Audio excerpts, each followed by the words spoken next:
Welcome to today's episode of the Quantum Wealth Podcast. I'm really excited for today's conversation because we have a guest that I have been dying to have on the podcast for a very long time since I first thought of starting a podcast. So please, everyone, welcome Simone McNish. Hello. Thank you so much for having me. And yeah, it's been a long time coming, so I'm super excited to be here.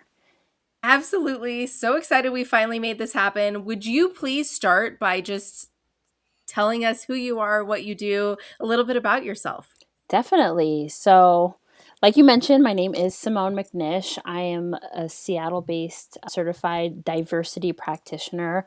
I'm also a marketing consultant. And so, over the past 13 years, I've been working with entrepreneurs, with brands, nonprofits, and local and national businesses on how to make sure that their values are turning into visibility and that they are prioritizing inclusion within their business, if they're hiring employees, if they're entrepreneurs who are working with individual clients. So I've had the honor of delivering over 150 trainings, which I still can't believe sometimes. It's been a lot of That's trainings. incredible. Yeah, it's been a lot of trainings. And I mean, one day I'll talk about this, but I was a very shy person growing up. So that is even more incredible to me because I don't really love public speaking a lot of times, but I'm very passionate about this. So I've had the honor of working with like Seattle Art Museum, some big national companies that I've signed NDAs for, one astrology app, which I'm super into astrology. So I love that.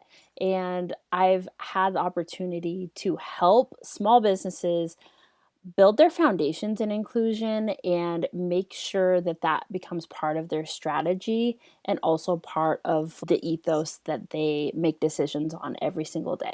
I love it. And I love your story. And I can't wait to dive into this. But I just kind of want to touch on how I met you and what really piqued my interest about you. Because I actually saw you speak at an event about inclusive marketing. You were just so good. Like, Thank I you. learned so much. You were so passionate. You were really engaging. I genuinely enjoyed your talk. And then I ran into you at a networking event and we had such a great talk. And I'm interested in DEI and I think that this is a really important time to be speaking about it. But what I loved is the money piece and how the money Mm-hmm. piece ties into inclusivity and how you really want women that look like you to make a lot of money. Definitely. I love that we got that chance to meet. And I think a lot of business owners, too, right now think it's not really a great time to talk about inclusion. It might be a dangerous Mhm. time to invest in DEI. It might be a scary time to talk about your values. But I actually really think this is a better time than any. I mean, the best time was yesterday. The second best time is today to start talking about what you care about, what drives you, and also making sure that that's a part of your brand and not just something that you can just use as a selling point, but actually something that you make decisions in your business based off of those values every single day. Mhm. Yeah. And I mean, you said it so much better than I could. Let's, before we dive into where we're at today, because it's a crazy world Yeah, we're living in absolutely. and the political landscape is really, gosh, I don't even know the right word. You would know the word better than I would. But I want to start at the beginning and kind of your story of becoming a DEI consultant in 2020 and DEI being something that was so prominent, something that was spoken a lot about, and then how that just kind of was something that was so prominent and then suddenly wasn't. And just your perspective on that, I think is really important. So, will you share with us about that? Absolutely. When I started my business, I was actually doing marketing consulting. I was doing social media management and social media mentoring, and I was working with small business owners and things like that. And I was noticing a pattern. I was noticing a pattern of who was speaking at summits, at events, at conferences, who was being respected, who was being hired, especially because I was very close into the kind of online coaching world, which had just had a very big boom in 2018, 19, where we were just seeing coaches just pop up everywhere. And I was starting to wonder, why aren't there coaches who look like me? Why aren't there other Black women coaches? Why aren't there Asian women? Why aren't there Hispanic women? Like, where are we? And it's not that we didn't exist, but we weren't getting the visibility. We weren't getting the opportunities to be on the platform. So I started talking about that a little bit. And anytime I talked about anything inclusion related or diversity related or injustice, like, people would just tune into that. People really wanted to hear me for marketing opinions and things, but they really, really wanted to hear about the DEI part and my opinions there. And so going back and rewinding a little bit, when I was in college, I actually took a lot of classes on race, ethnicity, history, Black history. And so all of it had themes that were tying into that current time where I was starting to talk about this. So I was like, hey, what if I took some of that knowledge, took some of my real life experience, and took some of this current experience in marketing and talked about why inclusion isn't really being prevalent in this space, and what are some things that we could do as individual business owners that everyone can do to make a more inclusive business, a more equitable business. And so it was very interesting. I did attract a lot of white women, and we can talk about this too, but I got actually a ton of different identities other than white women as well. But white women are always kind of a forefront in who hires me and who I talk to. But it is really interesting to know that, oh my goodness, like, there are a ton of other people who are interested in this as well.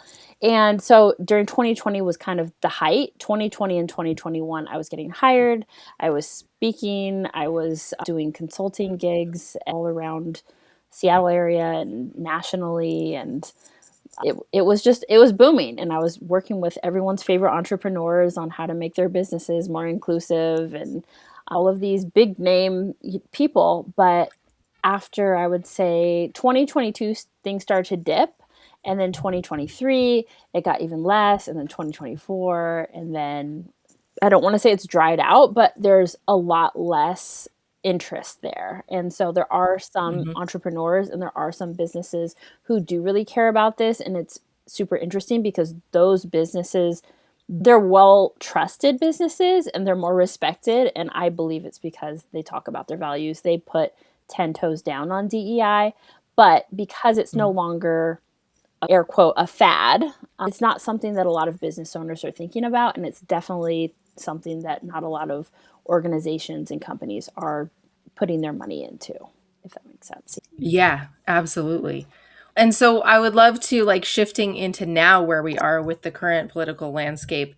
How are you seeing, not only is the fad over, with the current administration being so anti DEI and taking away grant funding, and we're not allowed to talk about inclusivity, about any of our differences, about any reason why one nonprofit should get funding, or about race, gender, all these things. Like, Mhm. what are your thoughts on it now? And I know that's like such a loaded question. Yeah. I think it's so disappointing what's happening right now with our administration. It's something that has been in the works for a very long time, and a lot of people aren't surprised at. It's disappointed, but not shocked, I think, for many Mhm. of us, especially who've worked in the DEI space. We knew it was coming, and especially with the administration change, we expected changes, but I don't think, and a lot of us who are DEI practitioners or did some of this work were expecting just the sheer danger that a lot of us have been put on lists. Like you said, nonprofits have been cut for their funding if they even mention the word women,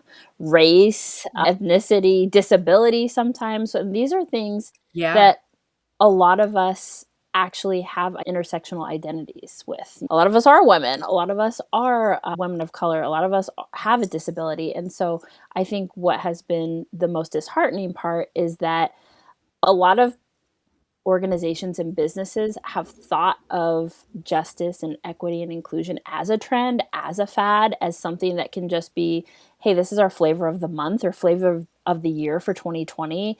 And then we're just going to dip Mhm. out and quietly pull back funding. We're going to roll back all of our things that we actually said we cared about. And meanwhile, the aftermath is that not only people like me who work in this field, but people are being affected who these policies, these programs did help a lot of people and not always the people who you think look like, would need help. And so I think it's just been really disappointing. And yeah, it's caused a lot of us to rethink, like, well, what else are we good at? Like, how else can we contribute to the world? And a lot of us are still doing DEI work, but we're not specifically calling it DEI. We're calling it something else. We're calling it respectful marketing. We're calling it impactful marketing. We're calling it people work. You're the CEO of people. You're the head of people instead of the head of DEI. There's all these different ways that people are being creative without saying DEI as a mechanism to protect this work and to make sure that it keeps happening. It will always happen. This work is never going away, no matter what they do. There will be underground movements. There will be grassroots movements. There will be people just calling it different names. It's always going to happen. So that's my short Absolutely. answer. Yeah. And what do you think is the most important thing to say to people, especially entrepreneurs right now, about DEI or whatever they're calling it? Absolutely. I would say the most important thing to realize is that people are watching, and not in a bad way necessarily, in a way that they want to cancel you or see you fail, but people are genuinely curious. What are your values? Do we have some foundational aspects that we relate to? People are actually wondering what you care about and why you're saying certain things or you're silent about other things. And so I always like to give people kind of a little life raft to say, you're probably going to mess up your words. You're probably going to say things incorrectly. And you may even change your mind Mhm. about a stance that you used to have and now what you believe. And that's okay because that's part of being human. But just say something and have some sort of Mhm. opinion on your values. And it doesn't always have to be this whole script. It can be your own unique flavor of telling people what you care about, what you believe in. But just take the risk and say something as part of you as a business owner, especially for those of us who our names are our business. Like there's not much separation between us as a human and us as a business owner, right? Yeah, absolutely. No, there isn't. And I think that's so important of like you're going to do the wrong thing, like just know that you're going to say the wrong thing, you're going to mess up and you have to do it Yeah, anyway. You don't have to. You get to you do it get anyway. to. Like Yeah, you use your privilege, right? Like we're privileged to be able to express our values and now more than ever, I think that's really important. It even reminds me of a time like when I owned my Pilates studio and one of my clients wanted to send her wife to me, but she didn't know what my stance was. So she like went through my entire Instagram to figure out like if she felt comfortable yeah, letting me know that she was gay. And then she yeah, found out like, oh, I can trust this woman. I can, but right. like wasn't out there in some capacity, she never would have come to me. And that's just like one really simple little story Yeah. of things that we know, right? Like you never know what people are looking at. And I think it's important that they can find the information they want to find. At least that's my opinion. 100%. I know so many similar stories like that where you have no idea who's actually combing your Instagram or combing your website or wondering, do you have a client policy? Do you have values that are listed? Do you have an inclusion statement? And things like this, a lot of people kind of groaned at in 2020, like, ugh, another company doing an inclusion statement, another company like trying to capitalize on their values. But the companies and the individuals who did it back then and they're still doing it now, they actually, like I mentioned before, are trusted businesses, are well received in a lot of ways because they're getting a lot of people who are looking at that evidence and saying, yes, I can send my wife here. Yes, I am going to be comfortable here. Yes, I can wear my hijab here. Yes, I can take the time off for this holiday. And I think that's a really important part that people don't really realize. They're more worried about being canceled, which I always think is so interesting. And it's ironic that you are worried Yeah. about being canceled for speaking your values positively instead of you're really more likely to get canceled for not saying anything or being 10 toes down on something Mhm. that's harmful and exclusionary. And that's hard. That's hard for a lot of people. I'm glad you're saying that because I think that's really important for people. it's a good reframe and it's a good perspective Right. that people need to know. Absolutely. So, when it comes to the rollback in DEI and the businesses that have just pulled it out completely, how do you personally go about spending your money with a business? Where do you not shop? Like, Yeah. what do you do with your money to support your values and to put your money towards companies that are doing the right thing? Yeah. I think step one is like what are the values that you have? Like if you value Mhm. people over profit, if you value inclusion, if you value DEI, there are some companies that right now have publicly said like we're not investing in this, we're not going to do this, and we want you to spend your money with us. And so I personally try to shop at those places less. I still haven't been able, I have kids, and kids plus ADHD makes it a little bit hard for me to do shopping ahead of time. So there are times where, unfortunately I'll have a recurring Amazon order, and that's me, and that's my personal choice that I'm making. In an ideal world for me, I would completely not shop at Amazon. I would completely not shop at places like Target just because of what I believe and what these companies have shown. It is a privilege to say I'm going to only shop at these stores, I'm going to only do XYZ. But if your values match what you can do and you have the privilege to pay a little bit more money, you can wait a little bit longer for shipping, you don't have to have this thing right then and there. Shopping local is super fun. And I have pulled back a lot too on buying fast fashion and things like that. So, what intentional changes can I make where I'm kind of slowly pulling back? And so some people will go, I don't want to say cold turkey, but like they'll just completely say like this company doesn't align, and they're out the door and we don't shop there anymore. And I respect that so much. And I aim to be like that one day. But right now, just being honest, my kids do a lot of activities. I have to have sometimes things in 2 days. Absolutely.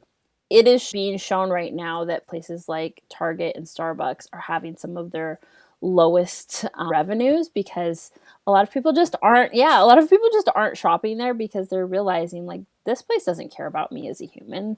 This place stinks. So where can I spend my money, and where can I shop at small businesses that actually they need the money to stay afloat, especially in this economy. So it always feels better Mhm. shopping with a smaller business anyway. It really does if you can be Oh, intentional it about totally. it. Yeah, Thank you for sharing that perspective and being so like, I'm not perfect. Because I think that's what everyone needs to hear is like, yes, sometimes we do what's convenient. Sometimes we don't have the privilege of the time. And also when we can, like for me, like Target's a no right. go because, and I love Yes. Target. It's the hardest one So for me hard. right now. Like, I love Target. It's the best. And I absolutely will I not love shop that. there. Yeah, I love that. And also, I order on Yeah, Amazon, like, I'm right. not perfect, right? But, like, for me, the Target, because it's not something I buy online, I go there. If I'm gonna go there, I can go somewhere else. About doing what you can, not being perfect. Exactly. Yeah. Whatever you can do to make a difference, whatever small or huge way that you can say, like, where I put my money is where I put my values is incredibly important Yeah, and I think it's important to give each other the grace that, like but every dollar matters, right? Like, for sure. every dollar you don't spend there matters, so you don't have to be perfect because look Exactly. at what we've accomplished with Starbucks, with Right. Target, like, yeah, 100%. it does matter. Yeah. Yeah. So tell me about your goal of wanting to be a millionaire, wanting to help other people who look like you become a millionaire. Like, where did that come from, and what made you set that goal? Probably wrote that in like 2022. I was very obsessed with everyone should be a millionaire. A lot of people read that Rachel Rogers book called Everyone Should Be a Millionaire. I think that's what it's Mhm. called. We should We all be should all be millionaires. that. There it is. I'm like, I feel That's like what it's it is. slightly different. Yes. Okay. We should all be millionaires. And I was very inspired by that book. And for those listening, if you haven't read it already, Rachel Rogers is like a multiple 7, 8 figure business coach. And she is very adamant that in order to live the life you want, you need to make more money. It's not necessarily about all of this very toxic and I think a lot of male centered about cutting your expenses, and more about like we need to make more money, but not just to for us to be wealthy, but to affect our community. And I think that to me is now the shift that I've had, instead of like, I just want to be a millionaire in 2020 because everybody's doing business and it's booming and it's great. But now I really think about, if I hold any sort of wealth, how can I redistribute that wealth? Like, how can I make Mhm. sure that I'm using my voice, my platform, my gifts, and really my capital, my money, to invest back into other people, and Mm. especially other Black women, other women who look like me. And I think that's really important because historically, we've had more barriers when it comes to getting financed, getting loans, getting credit cards, all of these things. And so for me, I think it's so important that we start shifting what we see as wealth and also who we see Mhm. holding it. Because let's be honest, we see a very, very specific type of, especially entrepreneur, holding it and Mhm. getting rich off of it. And a lot of times it's just looks like they're just kind of accumulating it and hoarding it. Black women too, we a lot of times are very community based. So we want to help each other instead of just try to climb to the top and just suck up all the resources and wealth. We want to redistribute those resources. I think that's so important. So, talk to me about, there's so many big companies that have rolled back their DEI, their inclusivity, and they've been really public because of the political landscape and all the changes going on. So, what do you say to entrepreneurs, to small business owners who are wondering, should they dial back? What should they do? And how should they handle this? Yeah. So I think when it comes to the big companies, I'll give an example of a client that I used to work with, and she was very worried a couple of years ago because the platform she used for building her courses, she had an online course business where she was very successful, and she wanted to pull back her support from this platform that she had previously had all of her coursework on because Mm. they didn't share some of the values that she did. And she felt that they were being very exclusionary towards her Black clients. And she said, I don't stand for this. I don't believe in this. So we worked together on how to address it and how to also start to dial it back slowly so she could migrate to another platform. And so in that scenario, I like to tell other people what she did is that she first determined what are her values, what does she really care about, and what is she willing to do. If she's invested into a company, let's say like your email platform or whatever it is that you do, any company, and you have your money going into them, are you willing to dial it back and say, ooh, I don't really believe in this, I don't share these values? And then figure out that action, which a lot of times is moving to a new platform, or saying like, I can't move there right now because of my launch or whatever, but I'm going to set this date to leave by because this is that important to me. Some people will do that, and then other people will, say our values don't align, so I'm going to make a statement about it. I'm going to say like, yeah, I do use this platform, but my values don't align and I'm keeping it because of XYZ, right? It is more powerful to say, here are my values, this is where I was previously, this is how things have changed, and this is the action I'm taking. That's like very watered down on what I Yeah. think and what I've helped entrepreneurs do is first identify their values, second make sure that they're articulating them, and then third taking the action and then explaining the action and why it's following their values now. Yeah, that's such a good point. So I want to ask you, like, give you a specific example and get your take on Yeah. it. So, for example, this podcast is on Spotify. Spotify does not align with my values. Also, I believe the more awareness I have, the more popular my podcast is, the more money I will make, Mm-hmm. and the more I'll be able to help people and contribute, spend Yeah. money, donate Right. to things that correspond with my values. So, what's your take on things like that? Yeah, that's such a good question because I think similarly, people are having very similar feelings about like Meta and Facebook and should I be on there? Should I not? And I'm kind of in the same camp as you that I think that if you can get your message across, there are some people who are going to say no absolutely to Spotify 100% all of the time. Mhm. Like, no, if that's a main distribution channel, I think everyone needs to make a decision. Am I willing and do I have the resources to put into other things like doing my podcast on YouTube or something like that? I think it's a personal choice, and you have to recognize that you highly value having that distribution. You highly value it Mhm. coming out. And you can also say, like, I recognize that this platform, it's no longer aligned with my values. I want to get my message out to as many people. Here are the other options I'm looking at for the future. I'm not doing it right now, but I'm looking at these Mhm. other options. And this is something that I want to challenge myself by the end of 2026 to explore, maybe doing a YouTube podcast or explore doing Yeah. XYZ and coming off of Spotify and knowing your numbers too. Like, I'm a little bit of a data nerd too. So, like, knowing, hey, like 26% of my audience is on Spotify. I want to make sure that I can push them to another platform if that's something I want to do. But kind of similar with the Meta, there's just people who are always going to be on these platforms. And so there's a spectrum of opinions. It doesn't have to be all or nothing. And so Mhm. you're not a bad person if you decide that you want to stay on Spotify.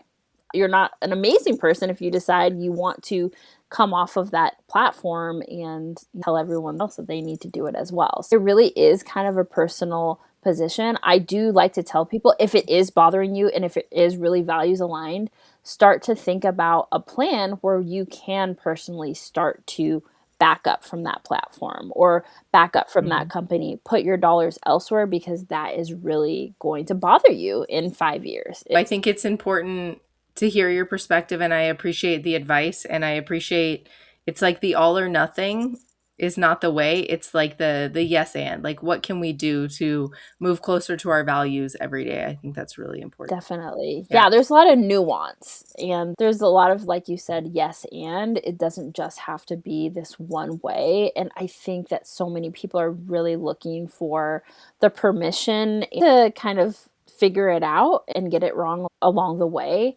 But also, people are looking for the 10-step easy guide to get to be like the most inclusive, the most values aligned business. And it's so much more messy than that. There's going to be a lot of things along the way that people aren't going to agree with. And people are going to say, well, is that performative? Like, do I believe in that? I'm not sure. Yeah, definitely.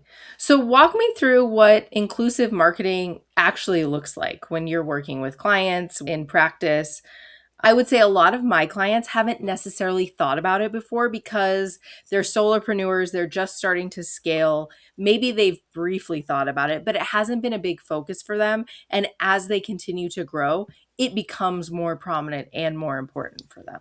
Definitely. Yeah, I've seen that as a pattern as well, where a lot of times entrepreneurs who are just starting off or they're midway through, they've been a couple of years running their business and they just aren't thinking about inclusion.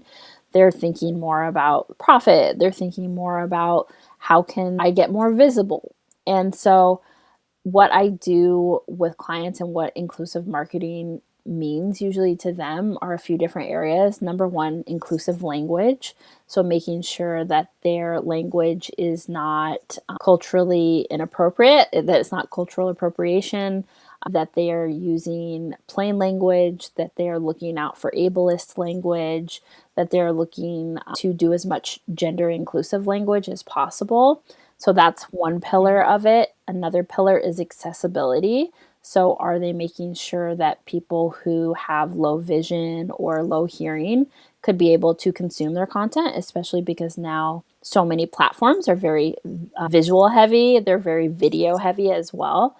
So, how can you make sure that you're actually thinking about your colors, about contrast, about if you're having captions, if you are making sure that you have plain language and you're not talking like somebody who is a PhD and maybe a little bit more basic sometimes. And then things like imagery. So, if you're an entrepreneur who does use stock images or does things like retreats and you want to get different pictures of different people, how do you make sure that you are incorporating that imagery in an authentic way, but also so you're not just centering on one type of person inside of that?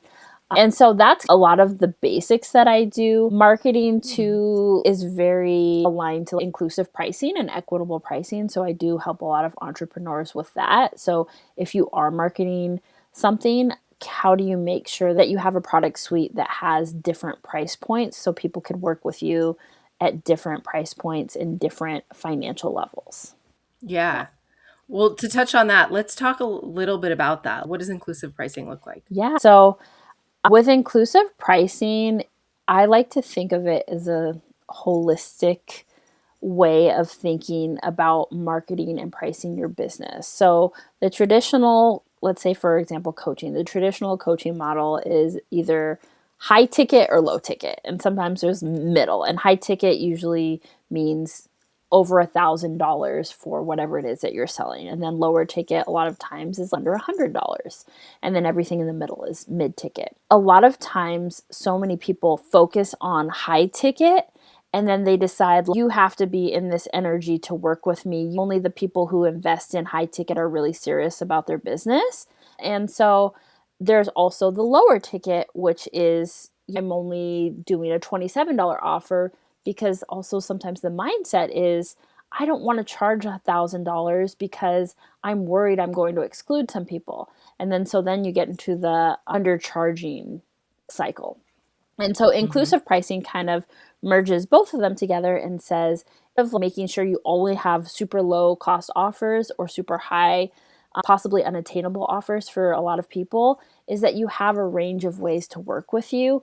And that way it makes sure that people who have financial difficulties could maybe work with you. Maybe they take in free content from you. Maybe they buy a low cost offer. And also people who are ready for an in-depth program that they can work with you as well and that your needs are met. So there's a little bit of a balance of both of making sure people could work with you at any smaller price point, but also that you have these offers that are maybe a little bit more sophisticated and taking that money, of course, and reinvesting it back into your business so you can do things like offer scholarships, offer payment plans without interest, offering some of these Hmm. things that are very predatory if you don't offer them. So there's a lot of people who offer payment plans, but it's a really high interest rate to do the payment plans, or they push people towards Klarna and Afterpay when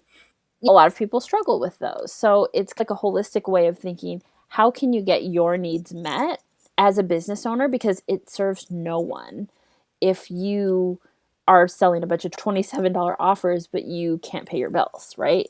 You can't really be in service to your clients, but it also doesn't serve everybody if you're being honestly kind of a snob and everything is only $1,000 or more.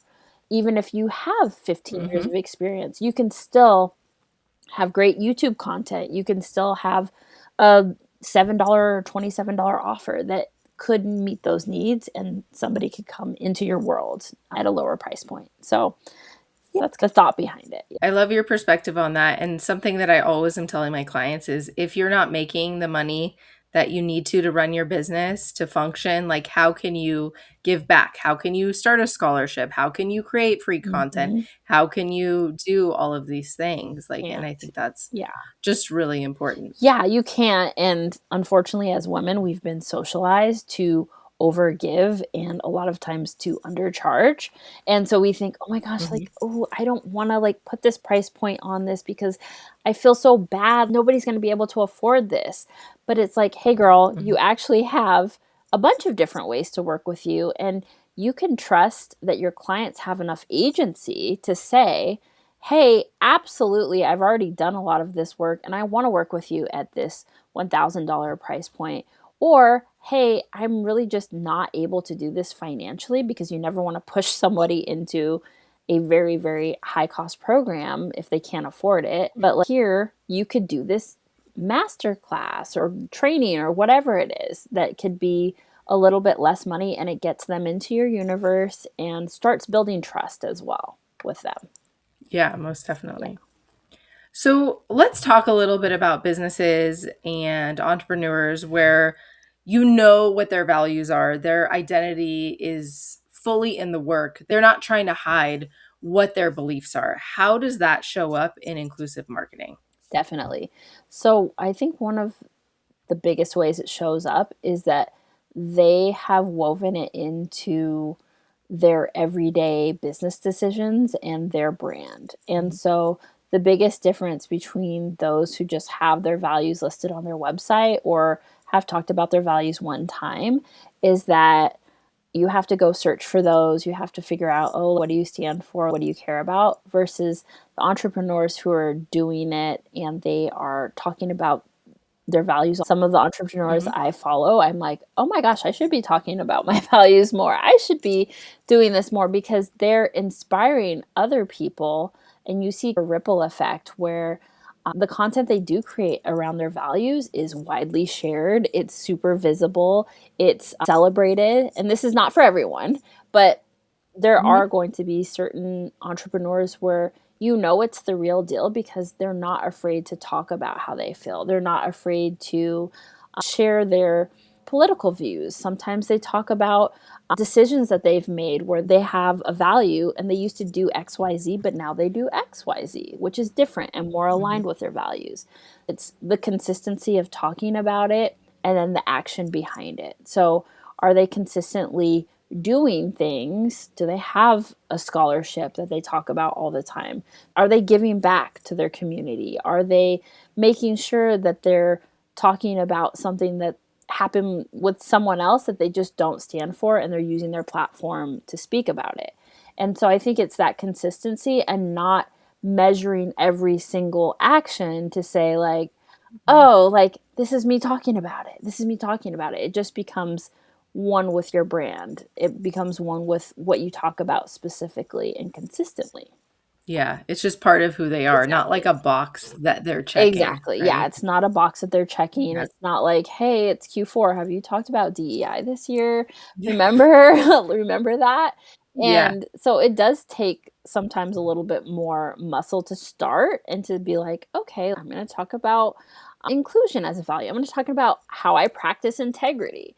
So something I do with my clients is that I ask them or I work with them to figure out what their values are. And then I ask, what are the actions that you take behind those values that you've listed? Or Mhm. what actions do you want to do, right? If your value is integrity, what does that look like? Do you have client expectations? Do you have coach expectations? What does that look like in a situation? And then they're like, "Oh wow, like yeah, I need to explore that further." It's not just a fun word that feels fluffy and cool. Accountability, like what does accountability even mean? I just worked with one of my clients on this and we were talking about kind of the nitty gritty of like, how do we make sure that clients know that you're going to be accountable when maybe in the past you've had some blunders? Like, what are you doing differently? And that's hard. Yeah, I That's love like that, the and hard that's work. absolutely, definitely. That's such a good question to ask them, though.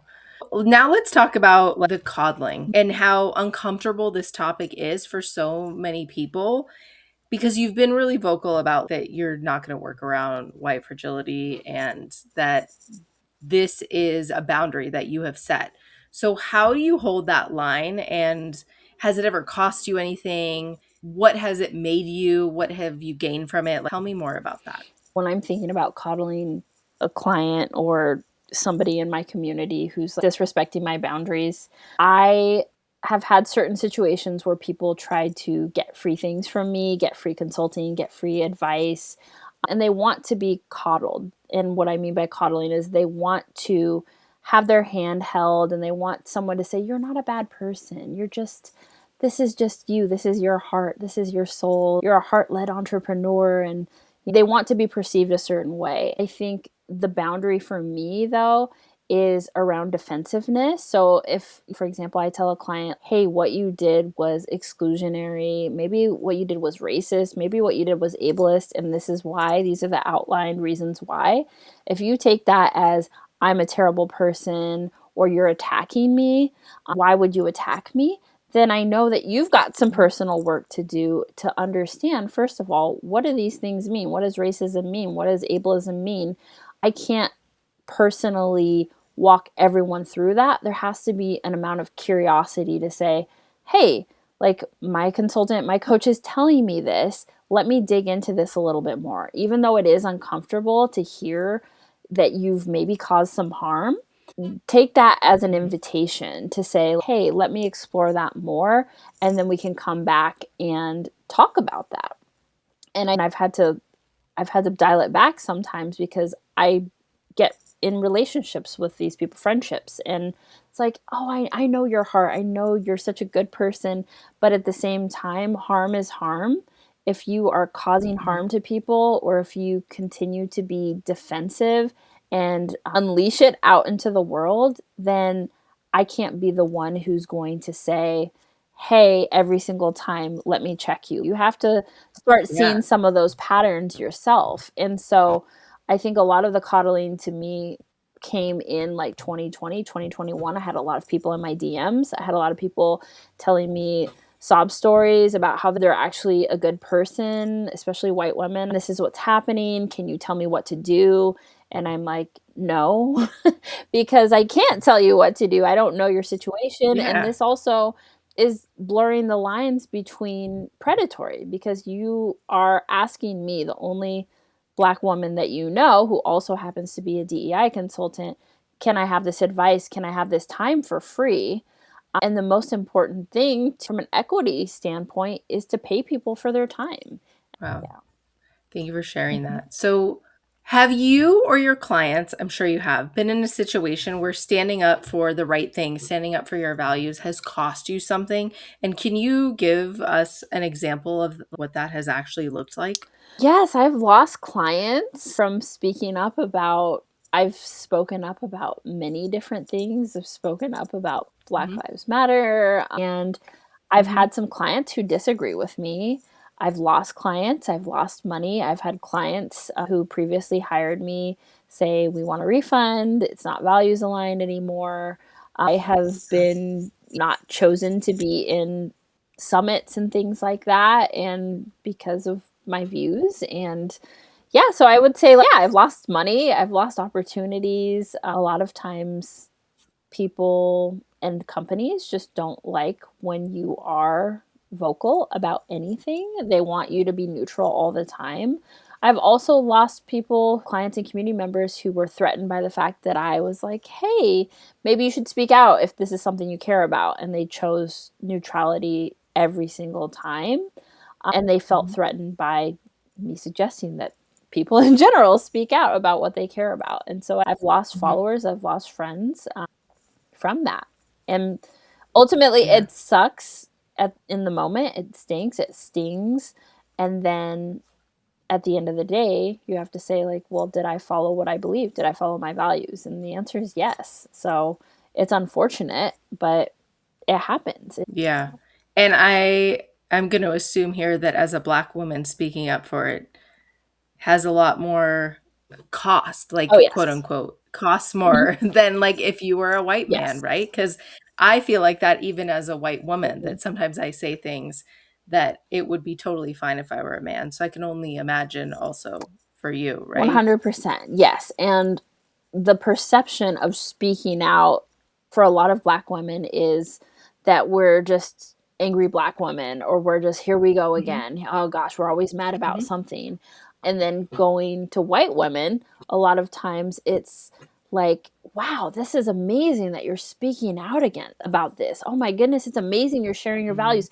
That's so refreshing that you're doing this. I've seen this a lot with people in my network and my clients. And I'm like, great, it is good that you speak out, but it's also interesting to see how those things land and the less pushback, and even less for white men. White men, especially like right now, I feel like white men who identify as feminists, they're like, wow, it's so refreshing that you do laundry and you help your wife and you see her as an equal. And you're like, dang, that's pretty dark. That's pretty sad that we're celebrating so like something that should be automatic. But yes, it's Yeah. 100% perception. I'm not always going to be seen as someone who is doing a lot of awesome things. It's just because of my identity as well. Yeah, it's going to be looked at by a lot of people as like, oh, here she goes again. Not this. Yeah. Thought we were done with this, but we're not. Yeah. Yeah. Something that I see so often in the coaching space, obviously, probably because it's just my industry, but that I want to get your opinion on, is that people just kind of stay out of it. Mm, Anything that could be polarizing, anything that could be political. I see so many money coaches being yeah. like, stop talking about politics. And it's like, hello, money is Money's political. so So political. Yeah. the excuse I hear most often personally is that coaches are saying, well, people don't come to me for the news. I don't want to upset anyone because then I can't help as many people. And to me, it honestly just sounds like an excuse and something that frustrates me in my industry. But also, the people who've made it big and are the most successful are all doing this. So I would love to hear your opinion on this. Definitely. So the bigger the platform, the harder you can fall. And I think that's where sometimes the resistance and fear comes, is that, like, if you have a Mhm. platform of 1.5 million followers, or especially in the wealth community, like, there's people who are out here making money. Like, they're making really big money, and they're Mhm. worried because they don't want to lose that money, but they don't realize that the cornerstone of speaking up for your values and having values is being okay with losing out on some opportunities. You might lose out on a brand deal if have a million followers. You might only work with values aligned clients, and then you are turning off an amount of clients.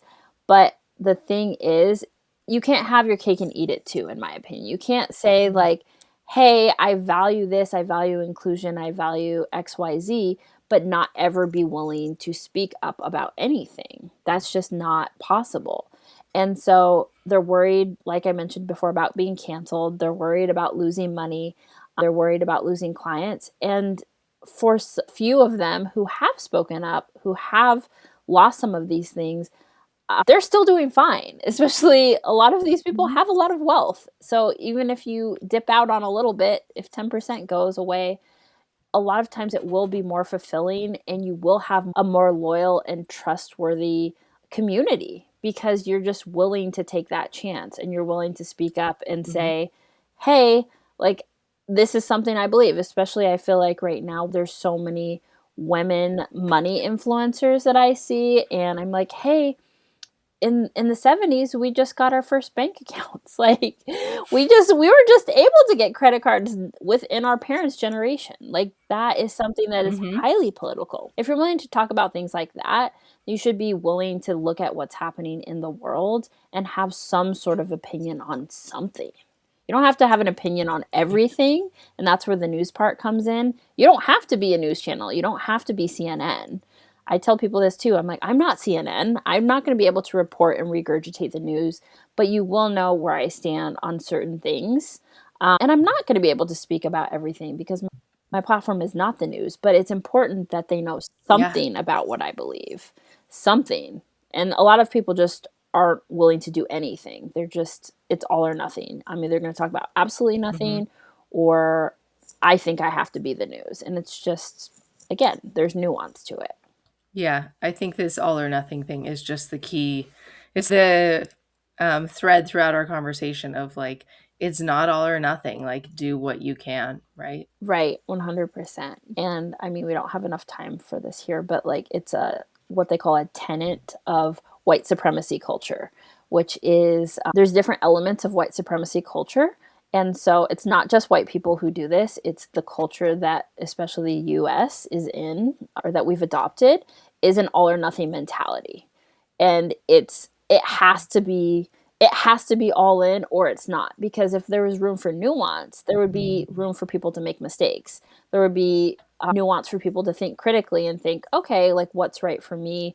What do I believe in this? Instead of you're good or you're bad, which that's Yeah. not helpful. Yeah, the black and white thinking is not helpful. Yeah, absolutely. Ugh, such a good conversation. I could talk to you forever. One question that I ask everyone that I have to ask you is what is wealth to you? Mhm. I think wealth to me, well, I think number one is being work optional from a perspective of, like, actually having money. Being work optional is Yeah. so wealthy, but I also think it is giving back to your community. I think if you have the time energy, resources to give back to your community, whether it's your PTA, volunteering with time, whether it's making sure that you are volunteering at business events, things like that, but making sure that your community, that you're contributing it in some way. I think that truly is wealth because not everybody has community. I think through these trying times, like that's what we're going to have to rely on the most is not just saying the thing, but part of being in action is building your community and making sure that you're contributing to that and that you're putting in a lot more than you're taking. I think that is true wealth. If you have people and if you have family that you can pour into, that's wealth because you can't really buy that with money. Oh, I love that. That's so beautiful. Amazing. Well, this has been such a great conversation. Please tell our listeners where they can find you, follow you, all the things. Definitely. So you can find me at SimoneMcNish.com. I'm relaunching my blog very soon. So I am going to be relaunching that with some old articles, with some new articles. And so you can get free content there. If you want to work with me as well, I do one-on-one consulting and coaching and help small business owners just make their business more inclusive and their marketing part of their brand and making sure, equity is a part of it. Great. All right. And I will have that linked in the show notes. Thank you so much. This has been such a timely and important conversation, in my opinion. And I really appreciate you being here. And I'm so glad we finally got to have this convo. Yes, me too. Thank you so much for having me. All right. Until next week, everyone, happy manifesting. That's a wrap on today's episode. If you're still here, I know you're serious about quantum leaping your income. And that commitment is what separates the dreamers from the doers. Here's what I want you to do next. Pick one insight from today and take action on it. Because here's the thing, transformation happens in the implementation, not just the inspiration. If this episode shifted something for you, please rate, review, and subscribe on Apple Podcasts, Spotify, YouTube, or wherever you listen. It helps other ambitious, heart-centered women find the show. And if you're ready to take this work deeper and finally break through that income plateau, I'd love to invite you to book a discovery call with me. Because here's the thing, podcasts give you the what, but coaching gives you the how. It's what takes you from, I know what I should be doing, to, holy shit, I actually did it. Head to the show notes or to jillianminter.com to grab your spot on my calendar. Until next week, keep choosing abundance over scarcity, alignment over hustle, and remember, you're meant for more. You just have to believe it's yours.